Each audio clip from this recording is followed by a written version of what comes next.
কাইফা তাকফুরুনা বিল্লাহ ওয়া কুনতুম আমওয়াতান ফাহইয়াকুম সুম্মা ইউমীতুকুম সুম্মা ইউহয়ীকুম সুম্মা ইলাইহি তুরজাউন। ফিরতে হবে, ব্যাক করতে হবে। তাহলে আমরা চলে যাব না, আমরা কি করব বলেন তো? ফিরে যাব। বিষয়টা কিন্তু ক্লিয়ার হয়ে গেল। মায়া, দয়া, ভালোবাসার একটা আল্লাহ পাক স্তর দিয়েছেন। ওয়াল্লাযীনা আমানু আশাদ্দু হুব্বান লিল্লাহ।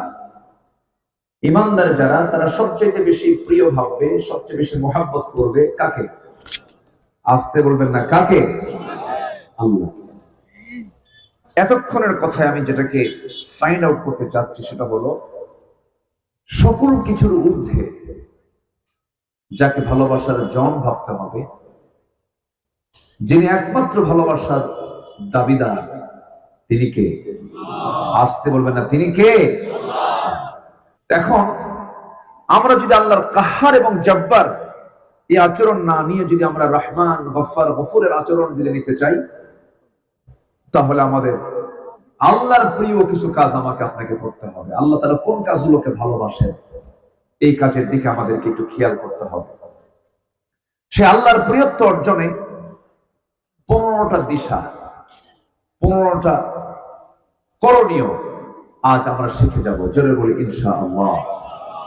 আল্লাহ রাব্বুল আলামিন বলেন, قل إن كنتم تحبون الله فاتبعوني يحببكم الله ويغفر لكم ذنوبكم والله غفور رحيم।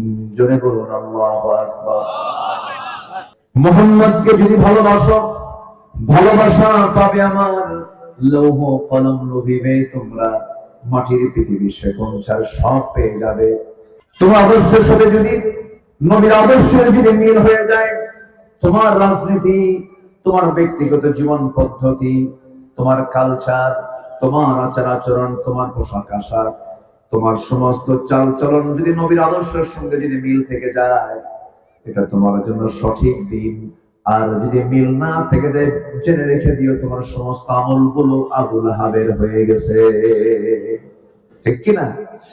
এই জন্য আদর্শের ক্ষেত্রে খুব সিনসিয়ার থাকতে হবে একজন ইমানদারকে। আদর্শের মিল নাই বলেই তো এই সমস্ত কথাগুলো ঠাকুরদের মুখ থেকে বের হয়। কোন এক ঠাকুর বলছে যে হিজাব ইসলামের পোশাক হতে পারে, কিন্তু নেকাব ইসলামের পোশাক নয়, মুখ ঢাকতে হবে না, মুখ ঢাকে হলো বেশ্যা। কোরআন এবং হাদিসের জ্ঞান নাই, নামের শেষে ঠাকুর। হিজাব তো পড়তে হবে, আইয়ুদনিনা আলাইহিন্না মিন জালাবিবিহিন্না, তা তো আছেই। মুখটা যদিও সতরের আওতা মুক্ত করা হয়েছে, কিন্তু আমার দেহের রাজধানী কোনটা বলেন তো?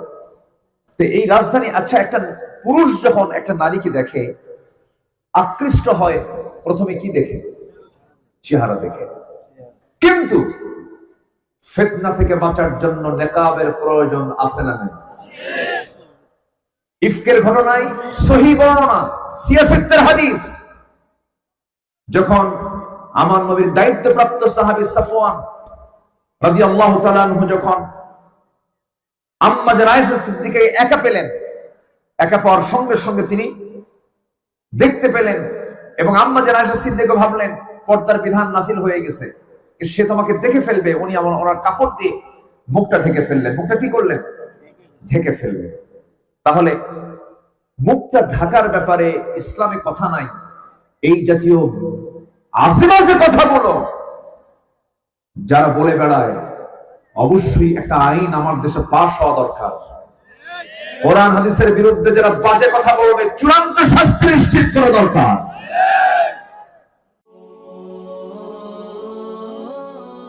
আপনারা দেখছেন আইডিয়া টিভি 24, সময়ের সাথে ইসলামের পথে। আসসালামু আলাইকুম ওয়া রাহমাতুল্লাহি ওয়া বারাকাতুহু।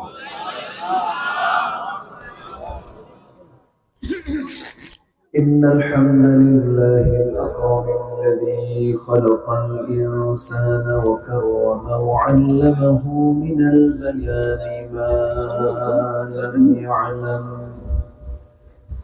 فسبحان الذي لا يحصى امتنانه باللسان باللسان ولا بالقلم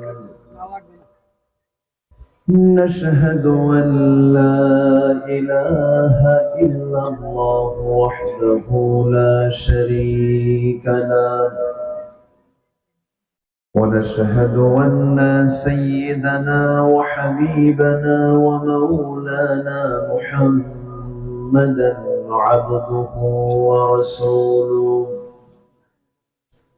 الذي أرسله بالحق بشيرا ونذيرا وداعيا إلى الله بإذنه وسراجا منيرا فقد قال الله تعالى في كلامه المجيد وفرقانه الحميد أعوذ بالله من الشيطان الرجيم بسم الله الرحمن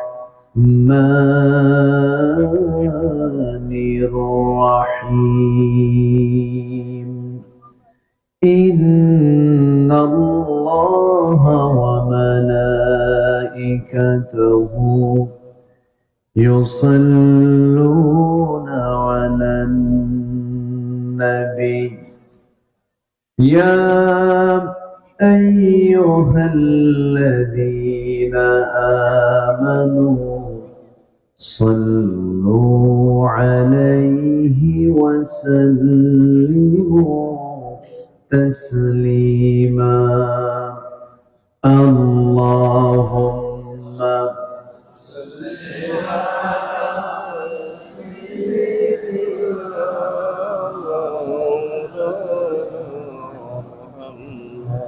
وعلى آل سيدنا একটু আওয়াজ দিয়ে নবীর প্রেমে মাতোয়ারা হয়ে জবান খুলে সবাই বলুন আল্লাহুম্মা প্রাণের অধিক বেশি যার দাম রহমাতাল লিল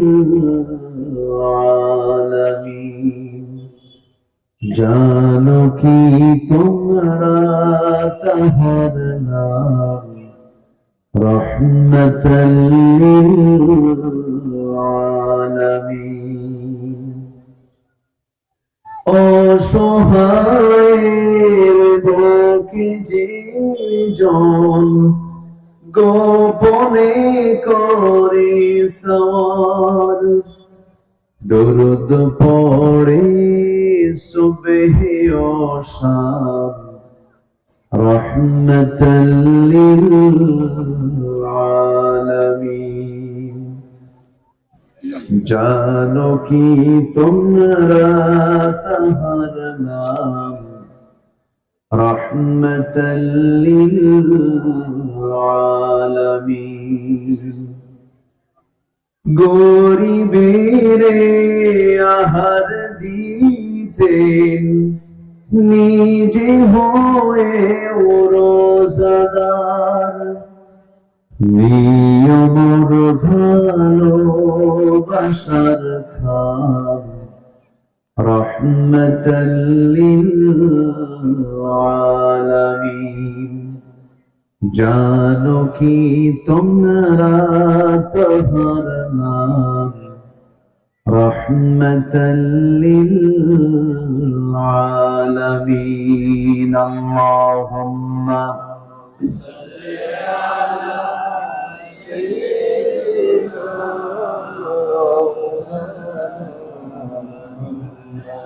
وعلى آل سيدنا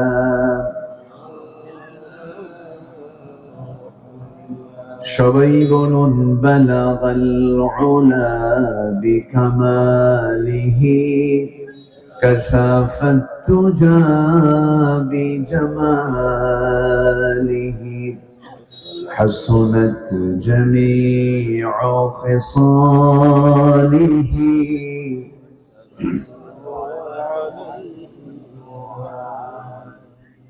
সবাই বলি সাল্লাল্লাহু আলাইহি ওয়াসাল্লাম। কুমিল্লা জেলার সদর দক্ষিণ উপজেলার সীমান্তবর্তী অঞ্চল শোভনগর বলার ডেপা জয় মসজিদ এবং গ্রামবাসী মাহফিল ইন্তেজামী কমিটি কর্তৃক আয়োজিত আজকের এই মহৎ আয়োজনের তাফসীর মাহফিলের সম্মানিত সুযোগ্য সভাপতি, সম্মানিত সাহেবে সাদর বোয়ারা ইসলামিয়া ফাজিল মাদ্রাসার সম্মানিত প্রিন্সিপাল মাওলানা সুলাইমান লস্কর, আজকের এই মহৎ আয়োজনের সম্মানিত প্রধান অতিথি ডাক্তার আব্দুল সাত্তার, আজকের এই মহৎ আয়োজনের বরেণ্য মেহমান সরসিনা দরবার শরীফের ছোট হুজুর আলহাজ মাওলানা শাহ আরিফ বিল্লাহ সিদ্দিকী হাফিজাহুল্লাহ, আজকের এই মহৎ আয়োজনের সম্মানিত বরেণ্য অতিথি দেশ বরেণ্য ইসলামের সঙ্গীত অঙ্গনের সুর সম্রাট, আমার খুব প্রিয় আমার ভাই শিল্পী মশিউর রহমান সহ উপস্থিত হাজারাত উলামায়ে কেরাম, ফদলায়ে ইজাম, সুশীল সমাজ, জাতির শ্রেষ্ঠ সন্তান, শিক্ষক মন্ডলী, আজকের মাহফিলের প্রধান আকর্ষণ যাদেরকে নিয়ে আজকের এই মহৎ আয়োজন, তাওহীদের পতাকাবাহী, কালেমার ঝান্ডাবাহী, দ্বীন ইসলামের নরসারদুল বীর মুজাহিদ, প্রাণ প্রিয় সম্মানিত দ্বীনী ভাইরা, আড়ালে বসে আছেন শ্রদ্ধেয়া সম্মানিতা মা বোনেরা। আলোচনার সূচনায় আনুষ্ঠানিকতার মধ্য দিয়ে আমার পক্ষ থেকে আবারও দিল খোলা সালাম, আসসালামু আলাইকুম ওয়া রাহমাতুল্লাহি ওয়া বারাকাতুহু। সবাই কেমন আছেন? আমাকে প্রশ্ন করলেন, আল্লাহ তাআলা আমাকে আপনার মতোই আপনার সাথী রেখেছেন, বলি আলহামদুলিল্লাহ। আবারও বলছি আলহামদুলিল্লাহ। সম্মানিত ভাইরা, এই পৃথিবীতে আল্লাহ তাআলা মানুষকে পাঠায় দিয়ে বিভিন্ন আকর্ষণের মাঝে রেখে দিয়েছেন, কিন্তু সকল আকর্ষণের মাঝে আল্লাহ তাআলা তার নিজের প্রতি বান্দার জন্য আকর্ষণ বেশি থাকে, এটাও মেসেজ দিয়েছেন।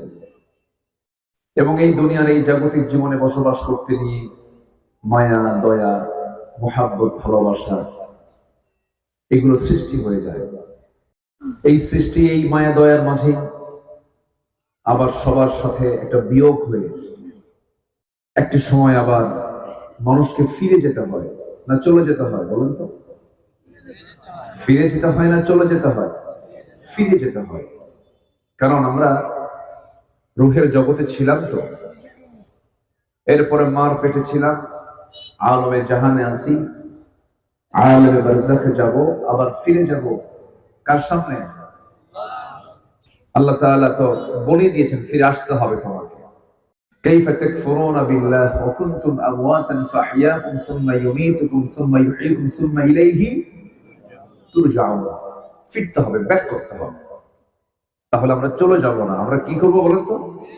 ফিরে যাব। বিষয়টা কিন্তু ক্লিয়ার হয়ে গেল, ফিরে যাব। তাহলে মূলত আমরা কিন্তু দুনিয়াতে, এটা আমাদের একটা সফর।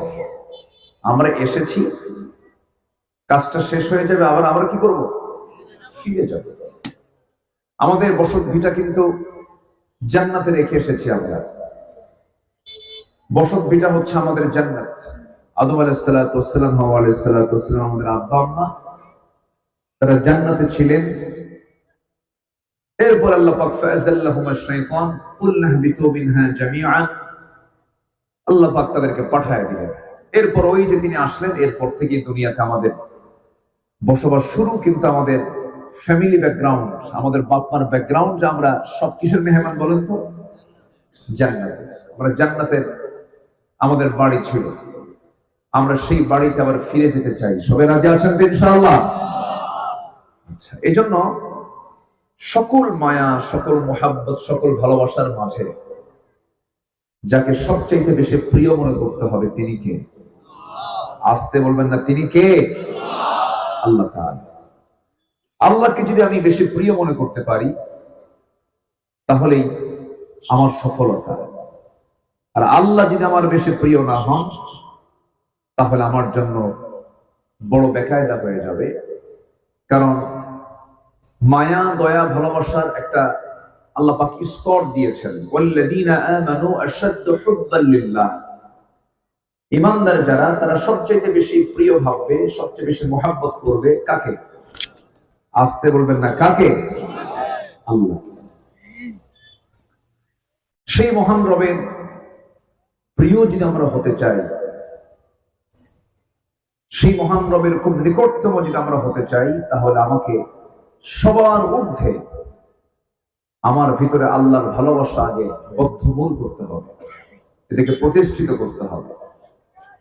সূরা তাওবার 24 নম্বর আয়াত আল্লাহ তাআলা সেখানে বলছেন, আহাব্বা ইলাইকুম মিনাল্লাহ ওয়া রাসূলিহি ওয়া জিহাদিন ফি সাবিলি কুল ইন কানা আবাউকুম ওয়া আবনাউকুম। আল্লাহ পাক বাপ মা, ভাই বোন, আত্মীয়-স্বজন, সম্পদ সম্পত্তি সকল কিছুর চাইতে আল্লাহর দাবি হচ্ছে কাকে সবচেয়ে বেশি ভালোবাসতে হবে?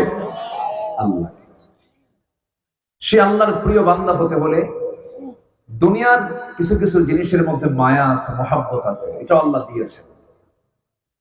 কিন্তু আল্লাহ রাব্বুল আলামিন তার সঙ্গে সঙ্গে বলেও দিয়েছেন, যেমন আল্লাহ পাক এক জায়গায় বলছেন, যুইনা লিন-নাসি হুব্বুশ শাহাওয়াতি মিনান নিসাই ওয়াল বানিনা ওয়াল কানাতিরিল মুকান্তারা মিনাদ যাহাবি ওয়াল ফিদ্দাতি ওয়াল খাইলিল মুসাওওয়ামাতি ওয়াল আন'আমি ওয়াল হারথ যালিকা মাতাউল হায়াতুদ দুনিয়া ওয়াল্লাহু ইনদাহু হুসনুল মাআব। জোরে বলুন আল্লাহু আকবার। মানুষের জন্য 6টা জিনিসকে আকর্ষণীয় করা হয়েছে, ডেকোরেট করা হয়েছে। এর মধ্যে এক নাম্বার হলো নারী। পুরুষের জন্য আর নারীর জন্য পুরুষকে আল্লাহ পাক আকর্ষণ করে দিয়েছেন। সন্তান সন্ততি, পঞ্জীবিত স্বর্ণরৌপ্য, ব্যবহৃত যানবাহন, এরপরে বিভিন্ন ফসলাদি, বিভিন্ন চতুষ্পদ প্রাণীগুলো আল্লাহ রাব্বুল আলামিন বান্দার জন্য এগুলোকে আকর্ষণ করে দিয়ে বলছেন, বান্দা আমার কাছে ফিরে আসাটাই হলো উত্তম প্রত্যাবর্তন স্থল। আমার কাছে আসলে চাইতে বেশি আকর্ষণ কিছু পাবি। যেরকম সুবহানাল্লাহ, আল্লাহু ইনদাহু হুসনুল মাআব। অর্থাৎ এতক্ষণের কথায় আমি যেটাকে ফাইন্ড আউট করতে চাচ্ছি সেটা হলো, সকল কিছুর ঊর্ধ্বে যাকে ভালোবাসার জন ভাবতে হবে, যিনি একমাত্র ভালোবাসার দাবিদার, তিনি কে? আসতে বলবেন না, তিনি কে? আর সেই আল্লাহ আমাকে আবার কখন ভালোবাসবেন? আমি আল্লাহর প্রিয়ত্বে কখন যাব?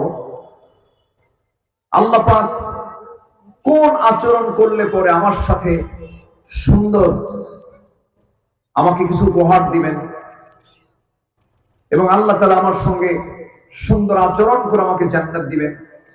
আল্লাহর আচরণ তো 2 প্রকার প্রকাশ পাবে সেই দিন। একটা কাহ্হার, খুব কঠিন, জব্বার, এইগুলোর নাম শুনলেই তো ভয় লাগে।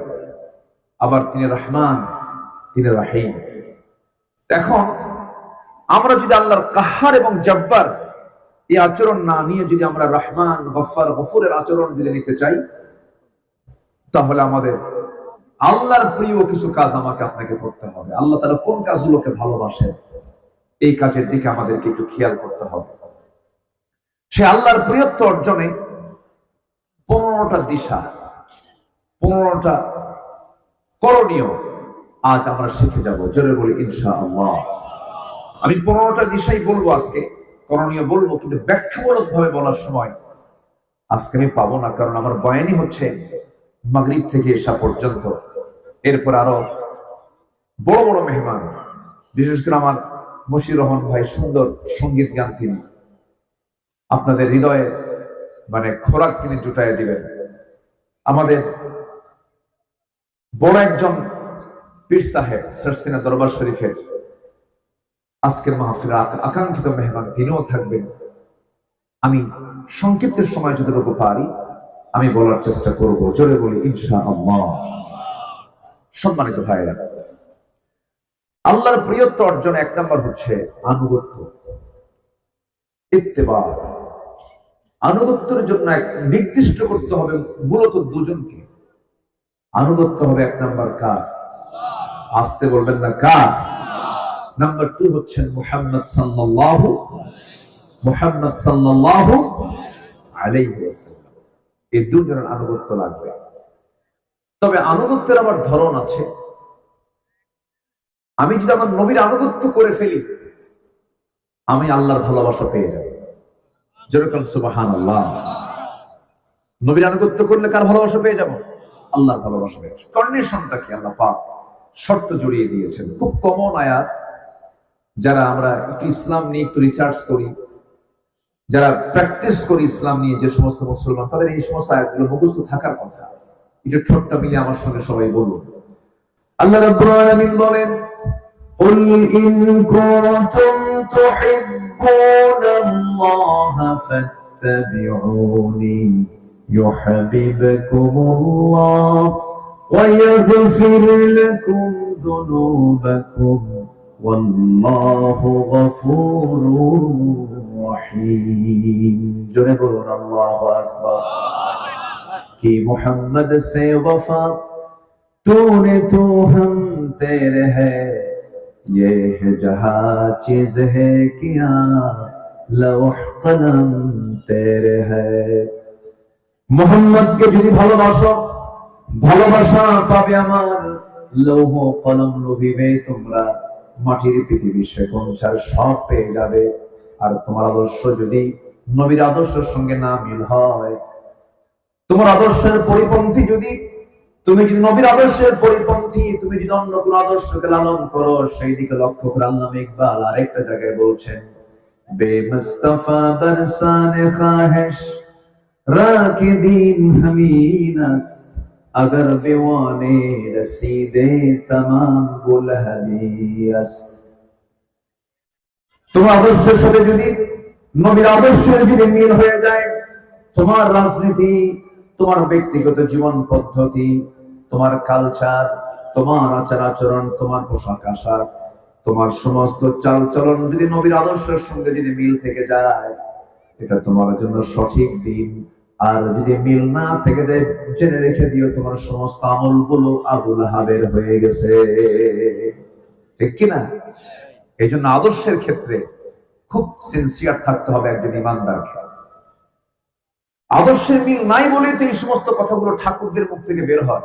কোন এক ঠাকুর বলছে যে হিজাব ইসলামের পোশাক হতে পারে, কিন্তু নেকাব ইসলামের পোশাক নয়, মুখ ঢাকতে হবে না, মুখ ঢাকে হলো বেশ্যা। এই জাতীয় একটা কমেন্ট, এই জাতীয় একটা কথা এখন অনলাইনে ভাসতেছে, ভাসমান। ফতোয়ার জন্য তো কোরআন, ফতোয়ার জন্য কি কোরআন, আর কোরআনকে ব্যাখ্যা করবে কি হাদিস। কোরআন এবং হাদিসের জ্ঞান নাই, নামের শেষে ঠাকুর। হিজাব তো পড়তে হবে, আইয়ুদনিনা আলাইহিন্না মিন জালাবিবিহিন্না, তা তো আছেই। মুখটা যদিও সতরের আওতা মুক্ত করা হয়েছে, কিন্তু আমার দেহের রাজধানী কোনটা বলেন তো? আমাদের দেহের রাজধানী কোনটা? কি ঠিক কিনা? ফেস হচ্ছে আমাদের বডির রাজধানী। তো এই রাজধানী, আচ্ছা, একটা পুরুষ যখন একটা নারীকে দেখে আকৃষ্ট হয়, প্রথমে কি দেখে? চেহারা দেখে। বলে ও নারী, তোমার ভুজগল, টানা টানা চোখ, প্রশস্ত কপাল, কালো কালো কেশ, এতক্ষণ ধরে যে আমি কয়েকটা বর্ণনা দিলাম, সব কি অন্য কোথাও অঙ্গের বর্ণনা না চেহারার বর্ণনা? চেহারার বর্ণনা। তো যদিও ফেসটা সতরের আওতামুক্ত করা হয়েছে, কেন? চোখ এসেনশিয়াল একটা বিষয়। চোখ, নাক, মুখ তিনটাই হচ্ছে গুরুত্বপূর্ণ। শ্বাস প্রশ্বাস নেওয়ার জন্য নাক মুখ লাগে, খাবারের জন্য মুখ লাগে, নাকের শ্বাস প্রশ্বাস অক্সিজেন নেবার জন্য নাক লাগে, দেখার জন্য চোখ লাগে। তিনটা গুরুত্বপূর্ণ অঙ্গটাই আল্লাহ পাক মুখে দিয়েছেন। কিন্তু যদি কোনো মহিলা যদি ওজারাতের কারণে না পড়তে পারেন, হয়তো আল্লাহ তাকে রুখসত দিয়েছেন, আল্লাহ তাকে সুযোগ দিয়েছেন, হ্যাঁ, কিন্তু ফিতনা থেকে বাঁচার জন্য নেকাবের প্রয়োজন আছে না নেই? ইফকের ঘটনায় সহিহ বর্ণনা, সিয়াসতের হাদিস, যখন আমার নবীর দায়িত্বপ্রাপ্ত সাহাবী সাফওয়ান রাদিয়াল্লাহু তাআলা আনহু যখন আম্মা জান আয়েশা সিদ্দিকা একা পেলেন, একা পাওয়ার সঙ্গে সঙ্গে তিনি দেখতে পেলেন এবং আম্মা জান আয়েশা সিদ্দিকা ভাবলেন পর্দার বিধান নাযিল হয়ে গেছে, সে তোমাকে দেখে ফেলবে। উনি ওনার কাপড় দিয়ে মুখটা ঢেকে ফেললেন। মুখটা কি করলেন? ঢেকে ফেললেন। তাহলে মুখটা ঢাকার ব্যাপারে ইসলামে কথা নাই। এই জাতীয় আজেবাজে কথাগুলো যারা বলে বেড়ায়, অবশ্যই একটা আইন আমার দেশে পাশ হওয়া দরকার। কোরআন হাদিসের বিরুদ্ধে যারা বাজে কথা বলবে, চূড়ান্ত শাস্তি নিশ্চিত করা দরকার। আমরা মাহফিল কমিটির এই প্ল্যাটফর্ম থেকে উদাত্ত কণ্ঠে জানাতে চাই, আমরা তীব্রভাবে এটা নিন্দা জ্ঞাপন করছি এবং সাথে সাথে যিনি বলেছেন অবশ্যই তাকে প্রকাশ্যে মাফ চাইতে হবে, ওনার বলতে হবে। এটা আমার ব্যক্তিগত অভিমত, আমি রিসার্চ করে গবেষণা করে এই কথা বলিনি। ভুল হয়ে গেছে, মাফ চাই, এমন বক্তব্য না দেওয়া পর্যন্ত আমাদের এই তীব্র নিন্দা চলতেই থাকবে।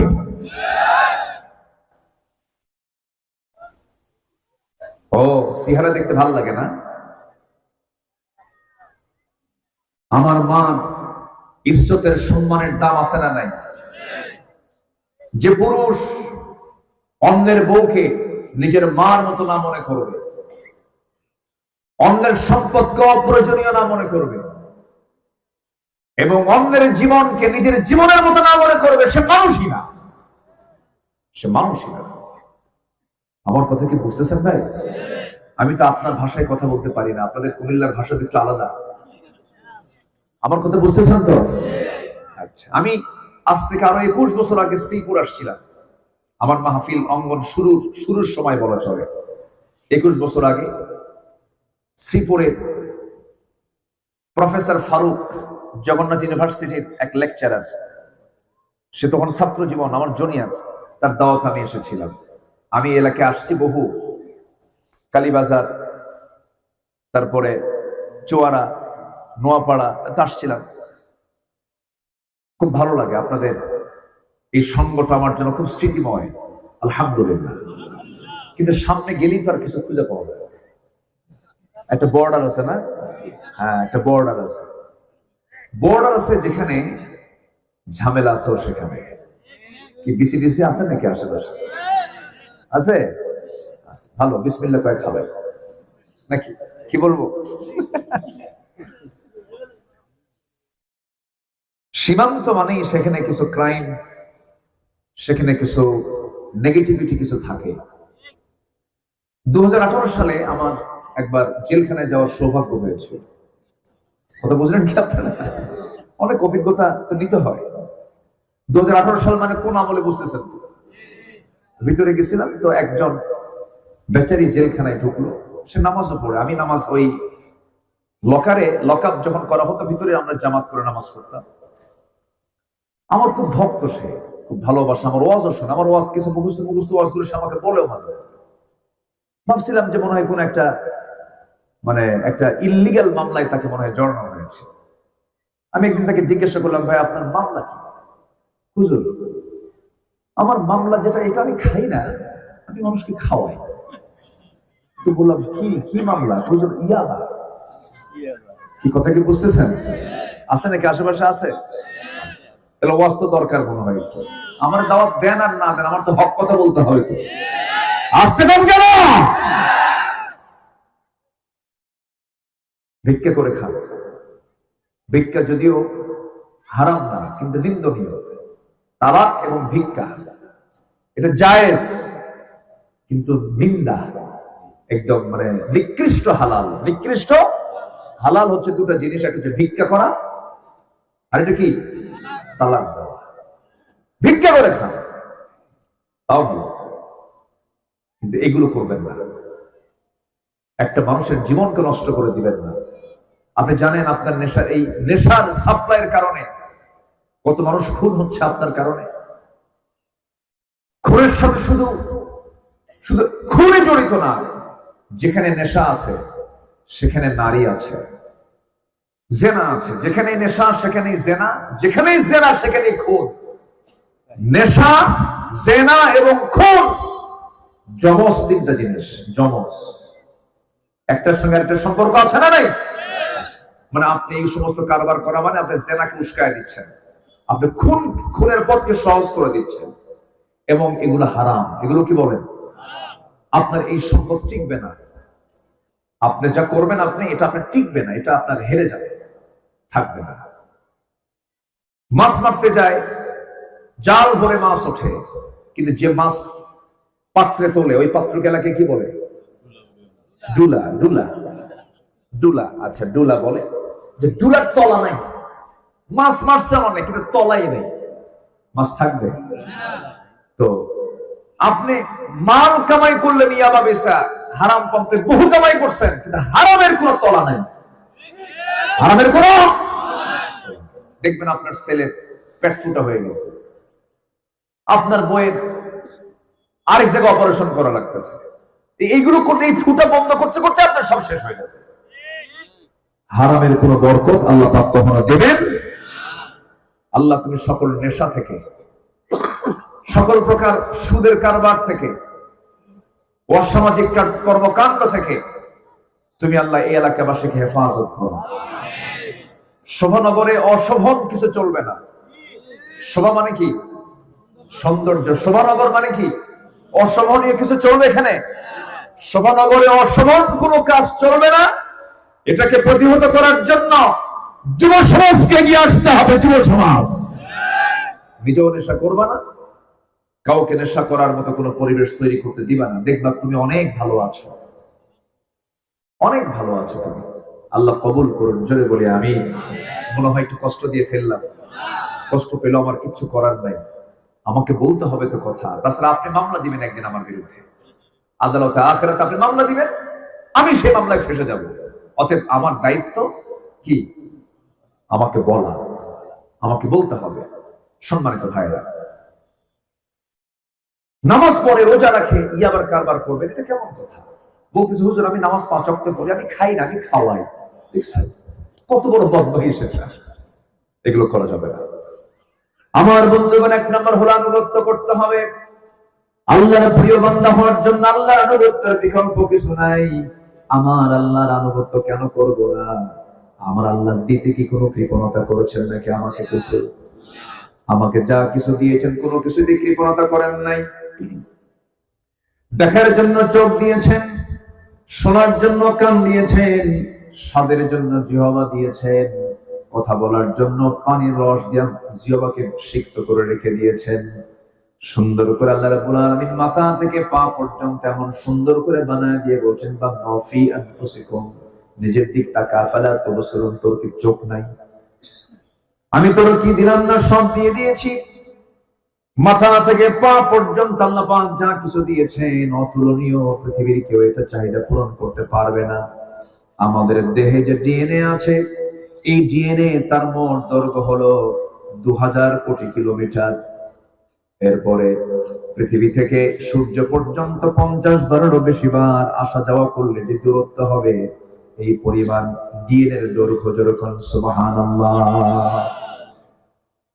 এই ডিএনএ তে যে ইনফরমেশন আছে তা যদি লিপিবদ্ধ করা হয়, 900 খণ্ডের বিশালাকার এনসাইক্লোপিডিয়ার সমান হবে, যেখানে প্রতিটি খণ্ডের পৃষ্ঠার সংখ্যা হবে প্রায় 500 করে।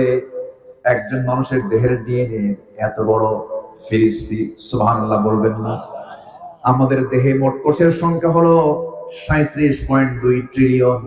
মিলিয়ন না, বিলিয়ন না, ট্রিলিয়ন। আল্লাহু আকবার বলেন। কোষ কোষ একটা ব্যক্তি। আমার ভাইয়েরা, সেন্সরি রিসেপ্টর আছে হলো 110 মিলিয়ন, লোহিত রক্তকণিকা আরবিসি আছে হলো 30 ট্রিলিয়ন। শুধু মস্তিষ্কে নিউরন সংখ্যা হলো 100 বিলিয়ন। যেরকম সুবহানাল্লাহ, কোন মিলিয়ন এনে সব বিলিয়ন ট্রিলিয়ন। যেরকম সুবহানাল্লাহ। কয়জন মানুষের? একজন মানুষের। আমার বন্ধুগণ, ছবিটা ঠিক চামড়ার নিচের অংশ। এইভাবেই যদি দুনিয়াতে পাঠাতেন আল্লাহ রাব্বুল আলামিন, শুধু চামড়ার নিচের অংশের দিকের কথাগুলো বললাম। আমার বন্ধুগণ, আমাদের দেহে যে ব্লাড ভেসেলটা আছে, এটা প্রায় 42 বিলিয়ন, যা 97,000 কিলোমিটার লম্বা। যেরকম সুবহানাল্লাহ, আরো জোরে বলি সুবহানাল্লাহ। আমার বন্ধুগণ, আমরা মাত্র একটা ইয়ারফোন, যে তারওয়ালা ইয়ারফোন পকেটে রাখার পর যদি কিছুক্ষণ পর বের করতে নি, দেখবেন কত প্যাঁচ লেগে যায়। ওই তারের মধ্যে কত প্যাঁচ লেগে যায়, সেই প্যাঁচ গুলো খুলতে হয়। আর আমার আল্লাহ ব্লাড ভেসেল প্রত্যেকের বডির মধ্যে দিয়েছেন 97,000 কিলোমিটার লম্বা, কোনোদিন প্যাঁচ লাগে নাই। যেরকম সুবহানাল্লাহ। কে দিয়েছেন? আসতে বলবেন না, কে দিয়েছেন? বলেন, আল্লাহ দিয়েছেন। কানের মধ্যে 1 লক্ষ 1 লক্ষ 2 লক্ষ শ্রবণ কোষ দিয়েছেন। জোরে বললে জোরে শোনা যায়, আস্তে বললে আস্তে শোনা যায়। জিহ্বার মধ্যে 7 করে দিয়েছেন, প্রায় 3000 7 করে। এই যে কিছুক্ষণ আগে আমাকে লস্কর ভাই খাওয়ালেন, কই আমার বেলাল ভাই? কই? আমি খাইলেও আমি না খাইলেও, কিন্তু বেলাল ভাই না খাইলেও তা। আল্লাহ যে কি বডি দিছে, আল্লাহু আকবার। আমার জালাল লস্কর ভাই কোথায় গেল? মাশাআল্লাহ, আল্লাহ পাক তাকে সুস্থ সুঠাম দেহ দান করেছেন। বলি আলহামদুলিল্লাহ। এই লোকের সাথে তো সামনে 4-5 জন কিচ্ছু না। মাশাআল্লাহ। বাসায় বসলাম, ছোট মাছ খাওয়ালেন। মলা মাছ নাকি বলে ওটা, কি খাইছেন না? এই যে মলা মাছের স্বাদ একরকম, আবার গরুর গোশত খাবেন তার স্বাদ একরকম, পুঁটি খাবেন তার স্বাদ একরকম, এরপরে আপনি মুরগির রান খাবেন তার স্বাদ একরকম, ফলমূল খাবেন, কত হাজার রকমের খাবার। আল্লাহ রাব্বুল আলামিন প্রত্যেক বান্দার জিহ্বার মধ্যে সীমাহীন স্বাদ করে দিয়ে দিয়েছেন। যেরকম সুবহানাল্লাহ। যদি এমন হতো, বান্দা তুই দুনিয়াতে যা, এরপর আমি জিহ্বা পাঠায় দেবো, নাট বলতে সিস্টেম, তাহলে কি হতো বলেন তো? আমার আগে ব্যাগ ভর্তি কাপড় চোপড় ভর্তি করার আগে আমার জিহ্বা ভর্তি করা লাগবে, নাট বল্টু দিয়া এটা টাইট টুট দিয়ে এরপরে খাওয়া লাগবে। এই বলা মাছ নিয়ে আসো, এটা খাই, এটা সরাও, আরেক জিহ্বা লাগা, গরু গোশত খাবো, কত সমস্যা হতো। জিহ্বায় দেওয়ার সঙ্গে সঙ্গে ব্রেন সিগন্যাল দেয় বলা মাছ, গরু গোশত, খাসির গোশত। সুবহানাল্লাহ বলবেন না? আল্লাহ কি দেন নাই বলে। আল্লাহ পাক দেহের মধ্যে জেনারেটর সেট করেছেন, বিদ্যুৎ আছে, ভাল্ব আছে, ইলেকট্রিসিটি পর্যাপ্ত আছে। কি চান আপনি? সব দিয়েছেন। এরপরও আমরা আল্লাহকে প্রিয় বানাতে পারি না। আল্লাহ আমার, যার হাতে আমার প্রাণ, আমার প্রাণ কার হাতে? রূহটা কার নির্দেশে চলে? আল্লাহ রাব্বুল আলামিন বলেন, ওয়া নাহনু আকরাবু ইলাইহি মিন হাবলিল ওয়ারিদ। বান্দা, তোর আমি স্কন্দ শিরার চেয়েও নিকটে থেকে যাই। ওয়া ইয়ালামু খাইনাতাল আ'য়ুনি ওয়া মা তুখফিস সুদূর। আমার আল্লাহর প্রশাসন কত মজবুত, অন্তরে কি চিন্তা লালন হয় তা আল্লাহ জানতে পারেন। এই জন্য ফাঁকি যাকে দেওয়া যাবে না। দুনিয়ার সমস্ত প্রশাসনকে ফাঁকি দেওয়া যাবে, কিন্তু যে প্রশাসনকে কখনো ফাঁকি দেওয়া যাবে না, সেই প্রশাসনটা কার প্রশাসন? ফাঁকি দেওয়া যাবে না। এই জন্য আল্লাহর প্রশাসনকে ভয় করতে পারে, দুনিয়ার প্রশাসন লাগবে না। দুনিয়ার প্রশাসন লাগবে না, সিসি ক্যামেরা লাগবে না। কি সিসি ক্যামেরা হাজার দিয়েও কি আকাম কমছে? সিসি ক্যামেরা বানাইছে মানুষ, ওরে কেমনে ফাঁকি দেওয়া লাগে তাও জানে, ঠিক আছে না? মুখ টুক বাইন্দা দুনিয়া এমন ভাবে হাসে সিসি ক্যামেরা ফের কিছুই হয় না। মানুষ ভালো হবে কার প্রশাসনকে ভয় করবে? আল্লাহ রাব্বুল আলামিন বলেন কিরামান কাতিবিনা ইয়ালামুনা মা তাফআলুন। তুমি যা কিছু করছো সব রেকর্ড হয়ে যাচ্ছে, অটো রেকর্ড হয়ে যাচ্ছে। ইকরা কিতাবাকা কাফা বিনাফসিকা আল-ইয়াওমা আলাইকা হাসিবা। জোরে বলুন আল্লাহু আকবার। আমার বন্ধুগণ, এই জন্য আল্লাহকে সবার আগে নিতে হবে, আমার কাছে নিতে হবে, আমাকে প্রিয় বানাতে হবে। তার আনুগত্যটা আমার জন্য এক নাম্বার অপরিহার্য করে নিতে হবে। আল্লাহ রাব্বুল আলামিন সুন্দর করে বলছেন, কি বলছেন? আল্লাহ রাব্বুল আলামিন বলছেন একটা আনুগত্য লাগবে। وَمَن يُطِعِ اللَّهَ وَالرَّسُولَ فَأُولَئِكَ مَعَ الَّذِينَ أَنْعَمَ اللَّهُ عَلَيْهِمْ مِنَ النَّبِيِّينَ وَالصِّدِّيقِينَ وَالشُّهَدَاءِ وَالصَّالِحِينَ وَحَسُنَ أُولَئِكَ رَفِيقًا। জোরে বলুন আল্লাহু আকবার। সূরাতুন নিসা আয়াত নম্বর 69। যারা আল্লাহ এবং নবীর যারা আনুগত্য করবে তারা আখিরাতের সময় হাসরের দিন তাদের সঙ্গে সাথী হবে হলো নবী, সিদ্দিক, শুহাদা, সালিহিন। আল্লাহ নিজেই বলেছেন আহারে তাদের বন্ধু না, কতই না উত্তম বন্ধু। জোরে বলি সুবহানাল্লাহ। আনুগত্য করব কার? এক জায়গায় না, সব জায়গায়। আমার নবী মক্কা থেকে মদিনায় চলে গেলেন, যাওয়ার সঙ্গে সঙ্গে মুহাজির সাহাবীরাও সব হিজরত করে মদিনায় চলে গেলেন। বড় বড় ব্যবসা আছে, বিশাল বড় বাড়ি আছে, পাকা পাকা খেজুর বাগান আছে। আব্দুর রহমান ইবনে আওফ রাদিয়াল্লাহু তাআলা আনহু বিশাল বড় ধনী মানুষ ছিলেন। তার এক্সপোর্ট ইম্পোর্টের বিজনেস ছিল। বউটো কালেমা পড়ে নাই, সন্তানগুলো কালেমা পড়ে নাই। আমার নবীজি মক্কা থেকে মদিনায় যখন হিজরত করলেন, তিনি জানেন না, সকালবেলা ঘুম থেকে উঠে শুনলেন রাসূল নাই। আবু জেহেল চতুর্দিকে পুরস্কার ঘোষণা করে লোকজন বের করে দিয়েছে, মুহাম্মদ কোথায়, ধরো তাড়াতাড়ি। দারুন্না দুয়ার বৈঠকে চূড়ান্ত সিদ্ধান্ত হয়ে গেছে, আমার নবীজি নাই। আব্দুর রহমান ইবনে আওফের কানে যখন সংবাদটা চলে গেছে, তিনি মনে মনে চিন্তা করলেন খামাখা আমি মক্কার থেকে কি করব, কেউ তো নাই, আমার প্রিয় মানুষটাই তো নাই, আমি মক্কায় থাকবো না।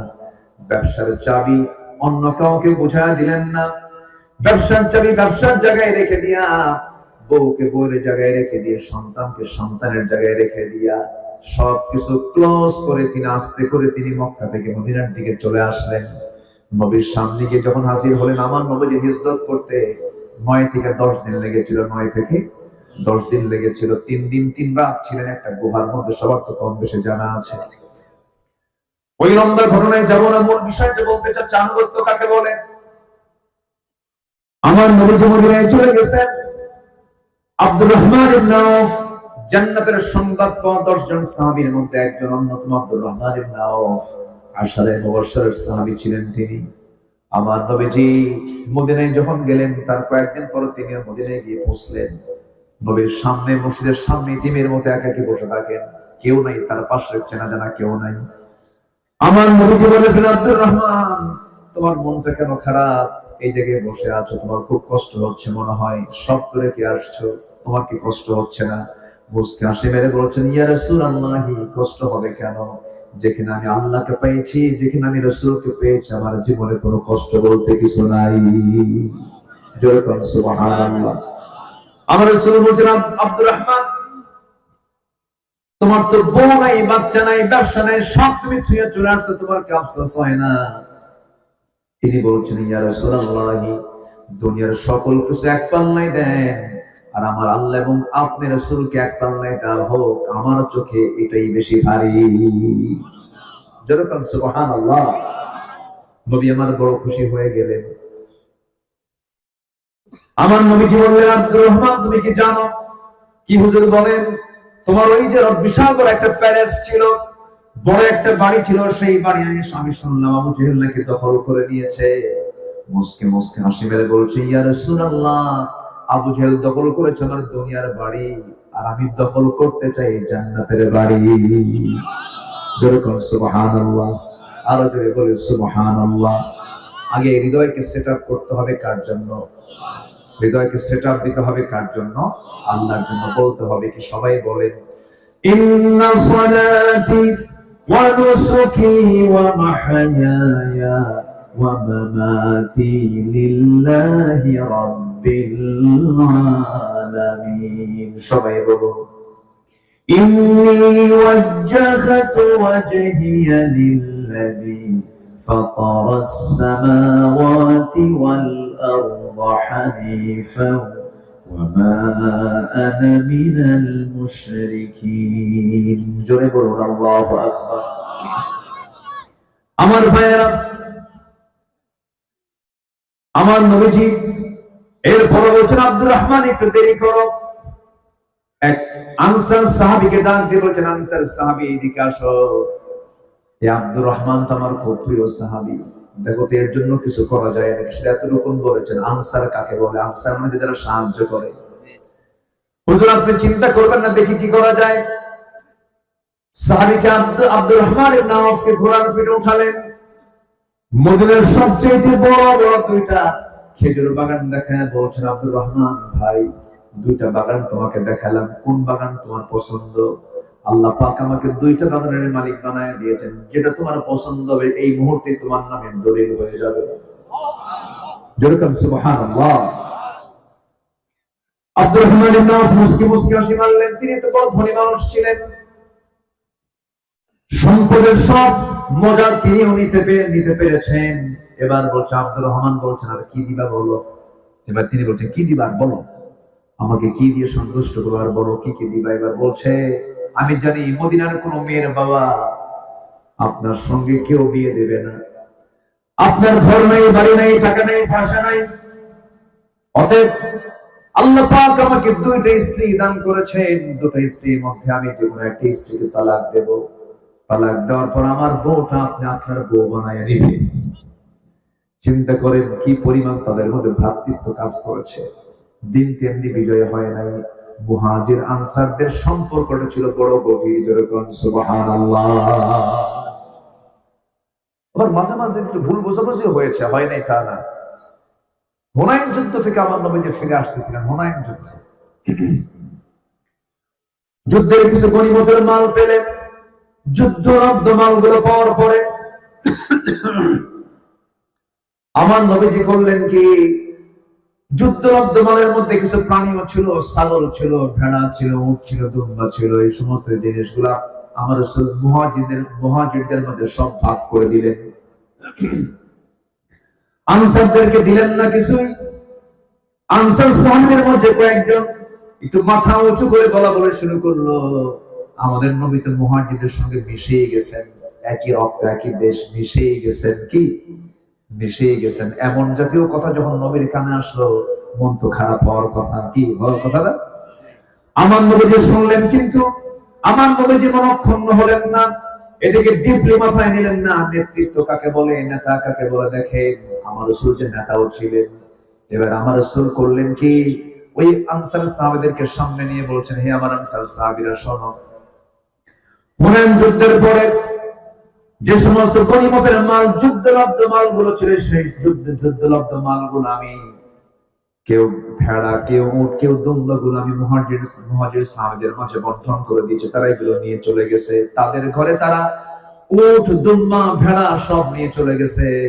আর আমি রাসূল আনসার সাহাবীদের ঘরে ঘরে আমি রাসূল নিজে চলে গেলাম। যেরকম সুবহানাল্লাহ।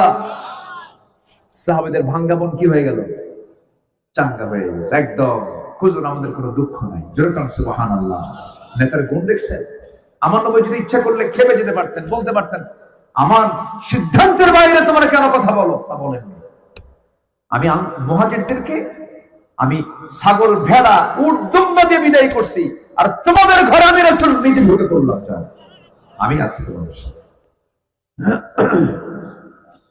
আল্লাহু আকবার। সাহাবীরা সব খুশি। আমার নবীজি এবার বললেন, আব্দুর রহমান তুমি চলে যাও। আমার ওই আনসার সাহাবী, শুধু আনসার সাহাবী তো বলে দিয়েছেন যে আমি আমার বউকে দিয়ে দিলাম, আমার একটা খেজুর বাগানও দিয়ে দিলাম। জবাবে আব্দুর রহমান ইবনে আওফ চোখের পানি মুছতে মুছতে বলছে, ভাই তুমি আমার হৃদয়ের রাজ্য জয় করে নিয়েছো, সবচেয়ে বেশি খুশি হয়েছে তুমি আমাকে তোমার প্রিয় জিনিসটা স্যাক্রিফাইস করে তুমি আমার হাতে তুলে দিতে চেয়েছো, তোমার বউটা তুমি তালাক দিতে চেয়েছো, আমি খুব খুশি হয়েছি, কিন্তু তালাক দেওয়া লাগবে না, আমাকে খেজুর বাগানও দেওয়া লাগবে না, আমি টুকটাক বিজনেস বুঝি, মক্কায় আমার বিজনেস ছিল, আমাকে বিজনেসের একটু জায়গা দেখায় দাও, ছোট্ট একটা বাজারে তাকে বিজনেস দেখায় দেওয়া হলো। এমন সুন্দর করে বিজনেস করা শুরু করলেন, কিছু সোনা কামাই হলো, তার কয়েক হাজার সোনা কামাই হলো। সেই কয়েক হাজার সোনা নিয়ে মেয়ে দেখতে গেলেন, বিয়ে করার জন্য মহিলা দেখতে গিয়ে পছন্দ হয়ে গেছে, বিয়ে শাদীও করে নিলেন। 3-4 দিন নবীর সঙ্গে তার দেখা নাই, নবীর সঙ্গে দেখা করতে গেছেন, সুন্দর কাপড়, সুন্দর সুগন্ধি লাগানো। রাসূল বলেন, আব্দুর রহমান তোমার চেহারার মধ্যে নূর চমকাচ্ছে, চেহারাও সুন্দর হয়ে গেছে, কাপড় চোপড়ও সুন্দর, সুগন্ধিও বের হচ্ছে, তুমি কিছু ঘটাইছো নাকি? হুজুর বিয়ে করছি। সুবহানাল্লাহ বলবেন। রাসূল বলেন, তুমি বিয়ে করলে আমারে দাওয়াত দিলে না? হুজুর মনে ছিল না। চিন্তা করেন, যে লোক মক্কা থেকে নবীর মহব্বতে কই আসে, বউ বাচ্চা ছেলে মেয়ে ব্যবসা বাণিজ্য সব থুইয়া মক্কা ছেড়ে দেশ ছেড়ে কোথায় আসে? মদিনায়। এবার বিয়ে করতে গেছে, বিয়ে পছন্দ হয়ে গেছে, বিয়ে শাদী করতেছে। রাসূল বললেন, ঠিক আছে, বিয়ে তো জরুরি, বিয়ে করেছো ভালো কথা। দেখবেন অনেক সময় কিন্তু বিয়ের সময় হঠাৎ করে একটা পরিবেশ তৈরি হয়ে যায়, খুব কাছের বন্ধু, সারা জীবন ন্যাংটাকালের বন্ধু আছে না, ন্যাংটাকাল পর্যন্ত সেই বন্ধু দাওয়াত পায় না, গেছে মুরব্বী নিয়ে গেছে, বিয়ে করতে হয়ে গেছে, সিদ্ধান্ত চূড়ান্ত, ওখানে কালেমা পড়া গেছে।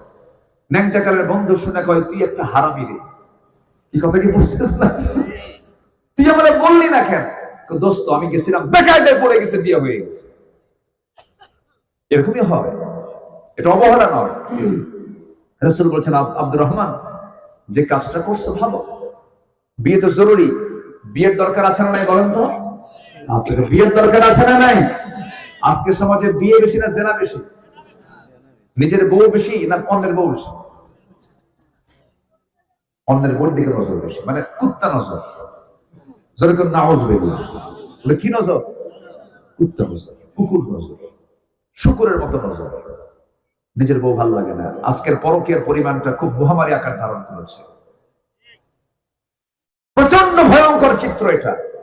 আল্লাহ তুমি জেনার এই ভয়াবহতা থেকে, নেশার ভয়াবহতা থেকে এই জাতিকে তুমি আল্লাহ হেফাজত করো।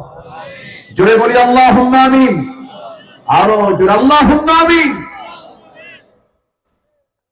কম বয়সে বিয়ে করতে হবে, আমি প্রায় এই কথা বলি, অল্প বয়সে বিয়ে করতে হবে।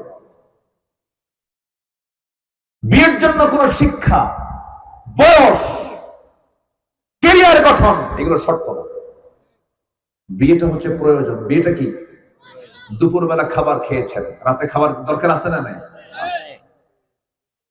চাহিদা দুটো, একটা হচ্ছে পেটের চাহিদা, আরেকটা হচ্ছে আপনার যৌন চাহিদা।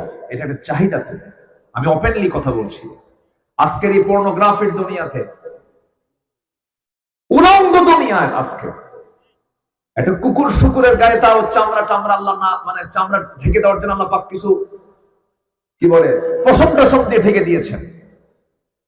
কিন্তু আজকে মানুষ কুকুর শুকুরের চাইতে উলঙ্গ, ঠিক কিনা? পর্নোগ্রাফিতে আসক্ত হওয়া যাবে না যুবকরা, যারা এগুলো তৈরি করে তাদের জীবন ধ্বংস, তারা মানুষকে ধ্বংস করার জন্য এগুলো তৈরি করে। স্বাভাবিক কোনো বিষয় নয়। তোমার ফ্রন্টাল সেল গুলো সব শুকে যাবে, তোমার জীবন যৌবন সব ধ্বংস হবে, তুমি হবে একটা জীবন্ত পশু, তোমার মধ্যে কোনো মনুষ্যত্ব কাজ করবে না, তুমি মানুষ না হয়ে পশু হয়ে যাবে। ওগুলোর দিকে নজর দিবা না। স্মার্টফোনের মিসইউজ থেকে যত পারবা দূরে থাকার চেষ্টা করবা। সকল প্রকার গেমস আসক্তি, পর্ন আসক্তি থেকে নিজেকে দূরে রাখো। আল্লাহর কসম তোমার জন্য জান্নাত অপেক্ষা করছে। এগুলো করবা না। বিয়ের প্রয়োজন, পিছনের দরজা দিয়ে যাবা না। Messenger, imo, Line, Viber, WhatsApp, Instagram, কুড়িগ্রামে নক দিবা না। কুড়িগ্রাম বুঝলেন তো? আমার দেশে কয়েকটা গ্রাম আছে, ওইদিকে কুড়িগ্রাম, মাঝখানে 14 গ্রাম, আর ওইদিকে চট্টগ্রাম। কয়টা গ্রাম? 3টা গ্রাম। চট্টগ্রাম 14 গ্রাম, কুড়িগ্রাম। এদিকে ইনস্টাগ্রাম, টুইটার এগুলো যাবে না। কোন আকাম কুকাম করো না, টিকটক তৈরি করো না, এগুলো লস প্রজেক্ট। বিয়ের আগে নারীর পিছনে যে চুরি ফিতার টাকা খরচ করো তার সব লস, একদম পুরোটাই লস, একদম ক্যাশ শুদ্ধ লস। বিয়ে করবা, বুক উঁচু করে প্রস্তাব দিয়া বাপ মাকে বলে বিয়ে শাদী করে ফেলবা। ছাত্র জীবনে কি বিয়ে হয় না? আস্তে কম কেন? সচ্ছলতা কে দিবেন? আস্তে বলো, সচ্ছলতা কে দিবেন? বিসিএস ক্যাডার হইয়া নিজের ক্যারিয়ার বিল্ড আপ করতে করতে 50 বছর ডক্টর অমক পিএইচডি হোল্ডার, বোঝেন নাই? 50 বছরে বিয়ে করছে, 60 বছরের বাচ্চা হয়েছে। সে বাচ্চা নিয়ে রাস্তায় হাঁটলে দাঁত তো 2-3টা পড়েই গেছে। ছেলেকে জিজ্ঞাসা করে, ছেলের নাম দাদা না নানা? হচ্ছে আমার গ্রামের আমার দাদারাই ভালো ছিলেন, 22-এ বিয়ে করছে, 40-এ শ্বশুর হয়ে গেছে। 40-এ কি হয়েছে? এরপরে হয়ে গেছে নানা, কি মহানানা মহাদাদা, বাস প্রতিষ্ঠিত। অতএব স্ট্যান্ডার্ড এজ হচ্ছে মুহাম্মদ সাল্লাল্লাহু, তিনি বিয়ে করেছেন 25 বছরে। কত বছরে? এবং তার মেয়েদেরকে বিয়ে দিয়েছেন বেশি বয়সে না কম বয়সে? এবং আমার নবীজি 7 থেকে 13 বছরের বয়সে একটা নারীকে বিয়ে করে বুঝিয়েছেন বিবাহের ব্যাপারে বয়স কোনো বিষয় নেই, যৌবন বিষয়, ঠিক কিনা? এগুলো আমার দেশে এগুলো সব গাল গল্প, এগুলো বিষয় একটা আজগুবি কথা। যেমন যৌবনকে ঠিক রাখার জন্য অবশ্যই বিয়ের দরকার আছে না নাই? মুরব্বীরাও কিছু আছে দুষ্ট, আমার ছেলে তো এক পায়ে দাঁড়ায় না, ও কি কথা বোঝেন নাই? আমার ছেলে তো এ পর্যন্ত তার নিজের পায়ে দাঁড়াতে পারে, ও অন্যের পায়ে দাঁড়ায় আছে নাকি? ও তো বিয়ের জন্য এক পায়ে দাঁড়ায় আছে, ঠিক কিনা? দেখেন যুবকরা এখন খুব খুশি, বুঝো ভালো করে এখন আমার মুরব্বী কথা শোনেন। যে পুরুষ বিয়ে করতে চায় না, ওর ঠিক নাই, তো বাইপাস মারে, ওয়াকাম কুকাম করে বেড়ায়। এজন্য যুবকরা, যে যুবক বিয়ে পাগল সে চরিত্রবান, ঠিক কিনা? বুঝতে চাও কয় ঠিক? আল্লাহ সবাইকে বোঝার তৌফিক দান করুন। জোরে বলি আমিন। দেখেন না চাচা কি সুন্দর করে হাসতেছে, আলহামদুলিল্লাহ। রাসূল মজা করতেন, রাসূল এরকম কৌতুক করতেন, মেজাহ কৌতুক করে কথা বলতেন, আলহামদুলিল্লাহ। আমরা আনুগত্য করব কার? নাম্বার 2 মুহাম্মদ সাল্লাল্লাহু। নাম্বার 2 হচ্ছে সকল নফসের কুপ্রবৃত্তি থেকে, নফসের অর্থাৎ আমার যে অন্তরাত্মা আছে, আমার যে নফসটা আছে, এই নফসের যে কুচিন্তা, ওয়াসওয়াসা থেকে নিজেকে বাঁচার চেষ্টা করতে হবে। আল্লাহ রাব্বুল আলামিন বলেন, ওয়া আম্মা মান খাফা মাকামা রাব্বিহি ওয়া নাহান নাফসা আনিল হাওয়া ফাইন্নাল জান্নাতা হিয়াল মাওয়া। নাম্বার 3 হলো কল্যাণময় কর্ম, সবর অবলম্বন করতে হবে। আল্লাহ রাব্বুল আলামিন বান্দাকে বলছেন, ভালো কাজের দিকে নিজেকে প্রস্তুত করো, এবং সেই কাজ করতে গেলে তুমি ধৈর্যের পরিচয় দিয়ে দাও, আল্লাহর প্রিয় বান্দা হয়ে যাবে। আল্লাহ রাব্বুল আলামিন বলেন, কুল ইয়া ইবাদিয়াল্লাযীনা আমানুত্তাকু রাব্বাকুম লিল্লাযীনা আহসানু ফী হাযিহিদ দুনিয়া হাসানাহ ওয়া আরদুল্লাহি ওয়াসিআহ ইন্নামা ইউওয়াফফাস সাবিরুনা আজরাহুম বিগাইরি হিসাব। জোরে বলুন আল্লাহু আকবার। নাম্বার 4 হলো আল্লাহকে রব হিসেবে গ্রহণ করে নেওয়া, তার রুবুবিয়্যাতকে মেনে নেওয়া, দিলে মনে প্রাণে এবং অবিচল থাকা। ইন্নাল্লাযীনা ক্বালু রাব্বুনাল্লাহু সুম্মা ইসতাকামু তাতানাজ্জালু আলাইহিমুল মালায়েকা। জোরে বলুন আল্লাহু আকবার। নাম্বার 5 হলো আল্লাহর সন্তুষ্টির উদ্দেশ্যে যারা দান করবে তারা আল্লাহর প্রিয় বান্দা হয়ে যাবে। মান দাল্লাযী ইউকরিদুল্লাহু করদান হাসানা ফায়ুদাইফাহু লাহু আদআফান কাসীরা। জোরে বলুন আল্লাহু আকবার। নাম্বার 6 হলো আল্লাহর স্মরণে যে লিপ্ত থাকবে আল্লাহ তাকে তার প্রিয় বান্দা বানায় নেবেন। ফাযকুরুনি আযকুরুকুম ওয়াশকুরুলি ওয়ালা তাকফুরুন। নাম্বার 7 হলো তওবা এবং ক্ষমা প্রার্থনা করা। তওবা করব কার কাছে? ক্ষমা চাইব কার কাছে? তুবু ইলাল্লাহি জামিআন আইয়ুহাল মুমিনুন توبوا إلى الله توبة نصوحا إلا من تاب وآمن وعمل صالحا جل الله أكبر। নাম্বার 8 হলো মহান আল্লাহর প্রতি দৃঢ় চিত্তে তাওয়াক্কুল করা। ফাইদা আযামতা ফাতাওয়াক্কাল আলাল্লাহ ইন্নাল্লাহা ইউহিব্বুল মুতাওয়াক্কিলিন। জোরে বলুন আল্লাহু আকবার। ছেলে দেন কে? মেয়ে দেন কে? দেন না কে? সিদ্ধান্ত কার? আম্মা জান আয়েশার মতো দামি মানুষ আর পৃথিবীতে আসবে নাকি? তার কি ছেলে মেয়ে ছিল নাকি?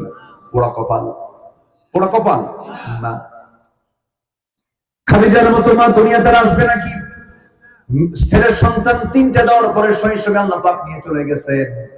মনে হয় লেস কাটা, মনে হয় কি পোড়া কপাল নাকি? না।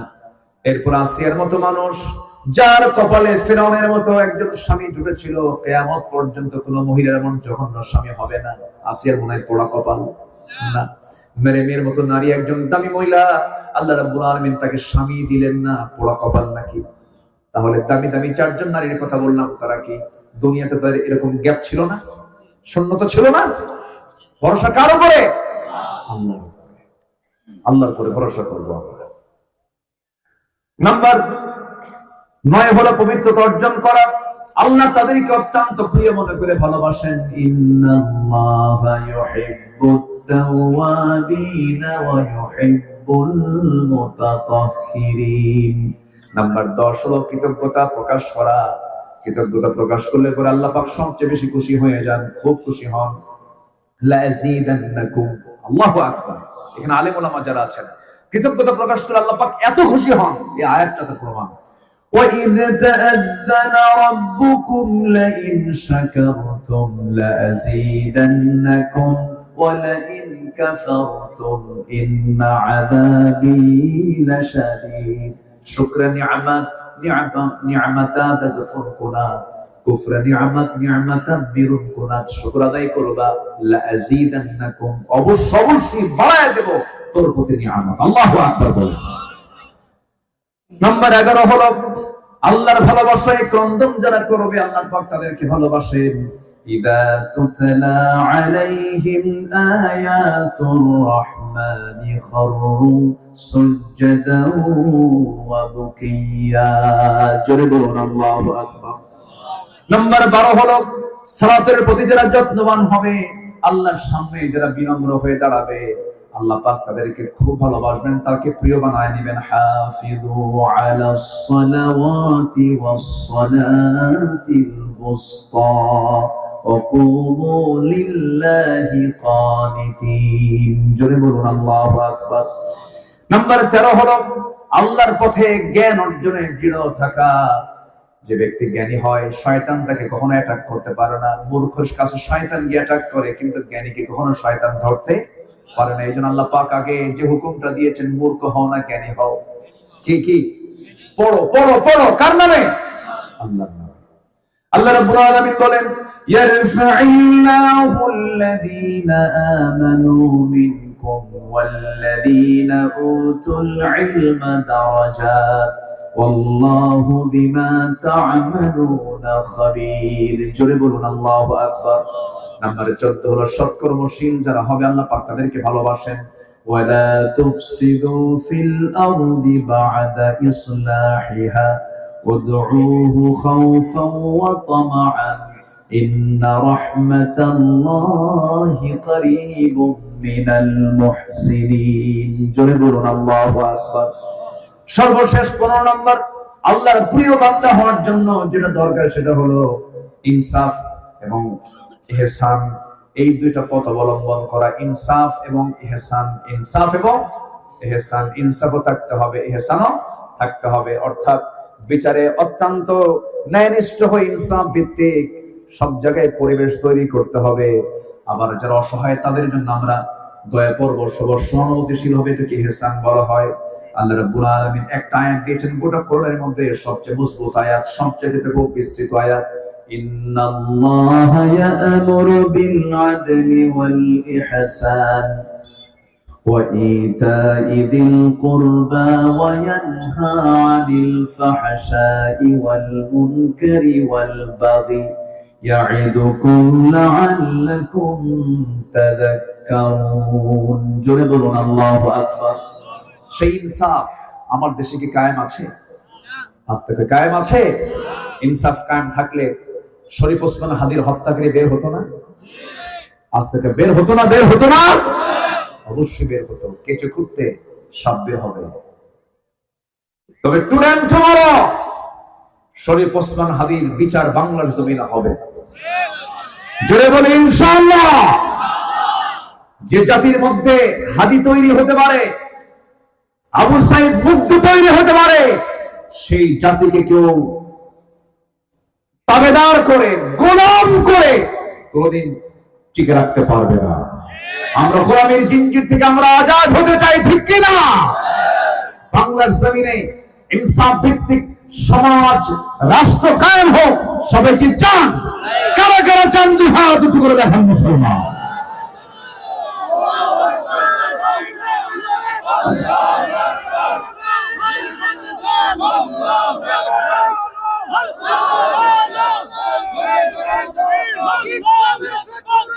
আল্লাহ কবুল করুন, জোরে বলি আমিন। সম্মানিত ভাই, ইনসাফ কাকে বলে দেখেন আরেকটা বিষয় বলি। আমি এখানে চেয়ারে বসে আছি, এই চেয়ারটা পাওয়ারফুল। এই চেয়ারে একজন ব্যক্তি বসবে, সে ব্যক্তি বসে সে বিচার করবে, সে ফয়সালা দেবে। দুজন প্রার্থী আছে, একজন চোর, একজন আল্লাহওয়ালা।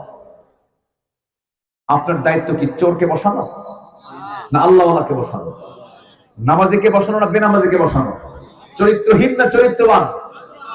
এই জায়গায় কোন ইমানদারের কাছে যদি এটা চোখে না পড়ে যায়, দিলাম একজনকে, আন তুআদ্দুল আমানাতি ইলা আহলিহা ওয়া ইযা হাকামতুম বাইনান নাস আন তাহকুমু বিল আদল ওয়াল্লাযীনা হুম লিআমানাতিহিম ওয়া আহদিহিম রাউন। ইমানদারের গুণ থেকে আপনি নিজে শিখকে পড়লেন। আসুন আমরা প্রত্যেকটা জায়গায় ইনসাফকে কায়েম করার চেষ্টা করি। আল্লাহ পাক কবুল করুন, জোরে বলি আল্লাহুম্মা আমিন। আযান হয়েছে আরো 25-30 মিনিট আগে। আমার রাতের মাহফিল হলো চট্টগ্রাম, বহুদূর যেতে হচ্ছে। আমাকে শাহ আরিফ বিল্লাহ সিদ্দিকী হাফিজাহুল্লাহ স্যার সিনেন ছোট পীর, আমার অত্যন্ত মুরব্বী মানুষ, উনি আসবেন, কথা বলবেন। উনি আমাকে বারবার বলেছেন যে আপনাকে আসতেই হবে এই মাহফিল, আপনাকে যেতেই হবে এই মাহফিল। তো বললাম যে আমি তো মুহতারাম, আমি তো মাগরিব ছাড়া পারবো না। আপনি যখন পারেন, দিনে পারেন, সন্ধ্যায় পারেন, যখন পারেন। আসছি এবার। যতটুকু বলেছি আমরা বলি আলহামদুলিল্লাহ। কেউ না আছি, আমি সবার কাছে মাহফিল কমিটির পক্ষ থেকে আমার জালাল লস্কর ভাই, উনি আমাকে একটু বলেছেন বলতে, আমি একটু লজ্জা ভেঙে বলতে চাচ্ছি। মাহফিল কমিটি কষ্ট করেছে, তাদের এই কষ্টের মাঝে আপনি একটু যদি অংশগ্রহণ করেন কিছু দিয়ে, কি রাগ করবেন আপনারা? একটু ব্যাগ যাবে, যে যা পারি আমরা সবাই দেবো। সেখানে করে সুবহানাল্লাহ আলহামদুলিল্লাহ। যে মুশির ভাই উনি চলে আসছেন না? মুশির ভাই কি এখনই আসবেন?